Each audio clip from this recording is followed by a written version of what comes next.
আগের সময় হলে আমাদের মা চাচিরা মেহেদি তুলে মেহেদি বেটে নিত আর হলুদটাও বেটে নিত। হলুদটা পুরো শরীরের মধ্যে মেখে মেয়েকে গোসল করিয়ে তার বাদে হাতে মেহেদি লাগাতো। আসসালামু আলাইকুম, সবাই কেমন আছেন? আশা করি ভালো আছেন। তো যাই হোক, এখন তো আধুনিক সময়, আধুনিক যুগ, তাই আধুনিকভাবেই সব কিছু পেয়ে যায়, তাই সেভাবেই লাগিয়ে নিই। তাই যাই হোক, এখন এক এক করে সকলেই হলুদ লাগিয়ে নিচ্ছে হাতে আর কপালে।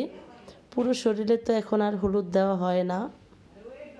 তো হলুদটা দেওয়ার পর হলুদের পর্বটা শেষ করে আমরা চলে যাব মেয়েকে গোসল করাতে।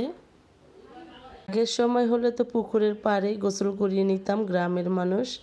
আর যেহেতু এটা টাউনে বিয়ে, মানে শহরে, তো এখানে তো গোসল করাতে হবে মেয়েকে বসিয়ে।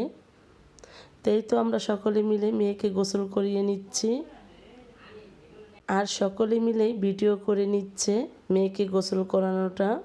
তা যাই হোক, সবাই ভালো থাকবেন, সুস্থ থাকবেন। কে কোন জেলা থেকে ভিডিওটা দেখে নিচ্ছেন অবশ্যই কমেন্টসে জানিয়ে যাবেন। তাই সবার কাছ থেকে আজকের মতো বিদায় নিলাম। আমার ভিডিওটা এ পর্যন্তই। আল্লাহ হাফিজ।